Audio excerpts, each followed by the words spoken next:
kelahiran Ibu Raden Ajeng Kartini itu, tanggal dan bulan. Dr. Ajiman adalah anak seorang pensiunan kopral dari tentara Kenil yang bertempat tinggal di daerah Melati, Yogyakarta, tepatnya di Kabupaten Sleman.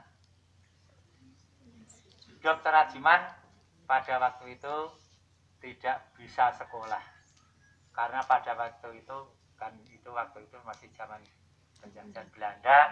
Kalau bukan anak priayi tidak bisa sekolah. Namun Dr. Ajiman oleh saudara sepupunya yaitu Dr. Wahidin Sudirosodo suruh mengantarkan anaknya sekolah.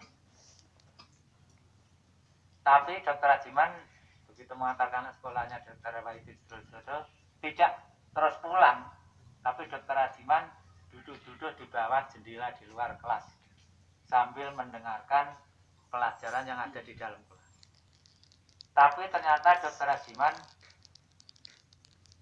memang orang yang cerdas, jadi bisa menangkap semua pelajaran yang di dalam kelas.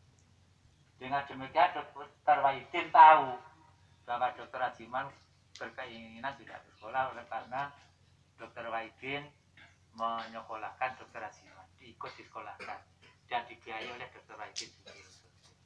Karena ayahnya Dr. Ajiman yaitu Kiai Sutrodrono hanya pensiunan seorang kopral, orang tidak mampu. Itu pun setelah pensiun beliau bekerja menjadi penjaga toko di daerah pecinan Yogyakarta. Setiap malam Dr. Ajiman ikut ayahnya, ikut bapaknya menjaga toko. Jadi ikut tidurannya di emper-emperan toko. Dr. Ajiman setelah lulus dari sekolah, yang namanya dulu sekolah rendah Belanda waktu itu, terus melanjutkan istilahnya dapat beasiswa oleh pemerintah Hindia Belanda, disekolahkan di Dokter Jawa di Wedelbreden, sekarang dulu Batavia. Lulus umur 20 tahun Dr. Ajiman sudah lulus dan menjadi dokter. Terus oleh pemerintah Hindia Belanda Dr. Ajiman diminta untuk bekerja di rumah sakit Wedelbreden, sekarang kalau nggak salah menjadi rumah sakit Gatot Subroto di Jakarta. Beliau berdinas itu sebagai dokter pembantu waktu itu pertama.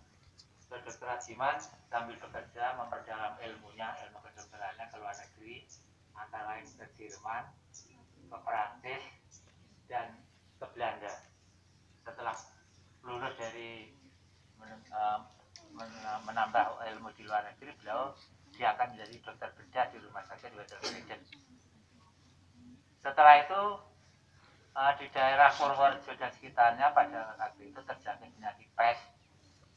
Dr. Ajiman ditugaskan ke daerah Banyumas dan Purwokerto untuk memberantas penyakit pes. Alhamdulillah waktu itu Dr. Ajiman berhasil memberantas penyakit pes. Terus beliau dipindah tugaskan ke Semarang. Terus dari Semarang dipindah tugaskan ke Madiun. Dari Madiun dipindah tugaskan ke Sragen. Terus terakhir dipindah tugaskan ke Rumah Sakit Jiwa Lawang Malang. Dan makanya di Rumah Sakit Jiwa Lawang Malang sekarang dinamakan Rumah Sakit Dr. Ajiman Weddiodiningrat. Beliau bertugas menjadi dokter di pemerintahan Belanda, jadi Rumah Sakit Jiwa Lawang, terus pensiun. Setelah pensiun beliau terus mengabdi ke Keraton Solo, Keraton Surakarta Diningrat sebagai dokter keraton. Sampai juga lama sekali sampai di situ menjadi dokter di Keraton Solo. Terus beliau setelah pensiun dari Keraton Solo, beliau bertempat tinggal di Tretes, Jawa Timur selama 2 tahun. Tretes, Jawa Timur. Karena di Tretes, Jawa Timur itu hawanya sangat dingin pada waktu itu dan beliau mempunyai penyakit rematik, maka beliau mencari tempat yang lain. Beliau terus mencari tempat, dapat di sini. Nah di sini ini dulu sebelum Dr. Ajiman itu ada orang di sini adalah orang Belanda yang namanya Van Doning. Ya. Pandun yang mau kembali ke negaranya, ini dijual dibeli Dr. Aziman. Pada waktu itu tanah darat, tanah kering seperti ini 10,5 hektar, tanah sawah kurang lebih 63 hektar, dibeli oleh Dr. Aziman seharga 13.000 gulden waktu itu. Terus sampai menjadi ketua BPUPKI. Iya. Ya. Terus beliau kalau ada tugas-tugas ke Jakarta, beliau pergi ke Jakarta itu dia naik kereta api sepur kalau dia. Tapi naiknya bukan dari stasiun Malikun, tidak. Beliau dari rel kereta api sebelah utara yang di tengah sawah itu ada lintasan rel kereta api.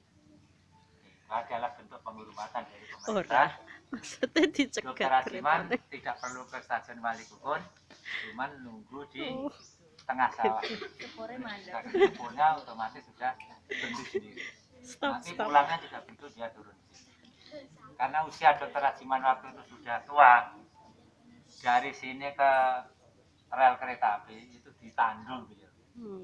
Ditandu istilahnya ada semacam kursi yang dikasih pikulan, nanti dipukul 2 orang ditandu seperti Bapak Sudirman dulu waktu itu. Tapi Dr. Aziman, kenapa kok mau tinggal di sini Pak? Apakah tidak sepi sekali di sini? Memang pada waktu itu di sini bukannya sepi lagi, sangat-sangat sepi. Penduduk pun belum banyak. Tapi Dr. Aziman mau sengaja tempat yang sepi agar bisa tenang, agar bisa bisa tenang, bisa konsentrasi, fokus membantu perjuangan para pejuang kita. Nah, Dr. Aziman pada sebelum menjelang kemerdekaan, sebelum sidang di BPUPKI, beliau sempat mengantarkan Soekarno dan Bung Hatta ke Dalat, Vietnam, menemui petinggi daripada Jepang yang ada di Vietnam, sebenarnya menagih kemerdekaan, karena pada waktu sebelumnya pemerintah Jepang menjanjikan kemerdekaan dari Indonesia. Setelah kembalinya dari Vietnam, dari Dalat, terus ada sidang di BPUPKI, Dr. Aziman yang memimpin. Terus akhirnya tanggal 17 Agustus 1945 proklamasi dikumandangkan oleh Soekarno-Hatta mewakili bangsa Indonesia. Pada waktu sidang BPUPKI sebelum kemerdekaan diumumkan, Dr. Aziman menanyakan kepada peserta sidang BPUPKI, negara kita ini kalau merdeka dasarnya apa? Dr. Aziman menanyakan itu. Terus peserta sidang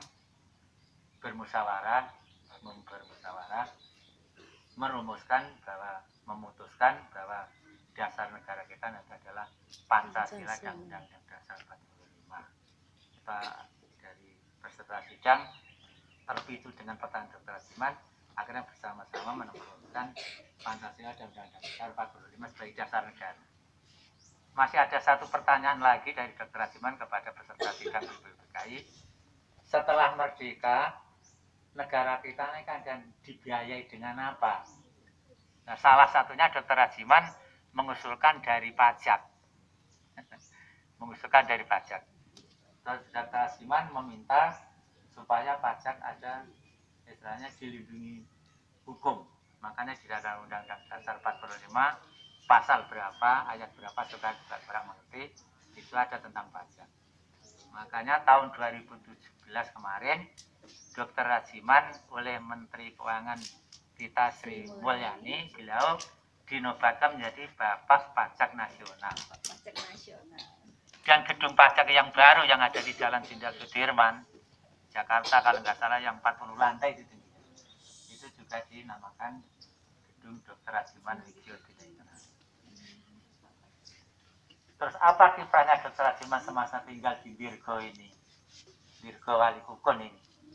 Beliau adalah karena melihat masyarakat di Birgo ini pada waktu masih masyarakat yang bodoh, maka Dr. Aziman anak-anak muda, anak-anak di sini dikumpulkan, diberi pengetahuan diberi pelajaran oleh Dr. Jiman, keinginan Dr. Jiman supaya anak-anak menjadi pandai.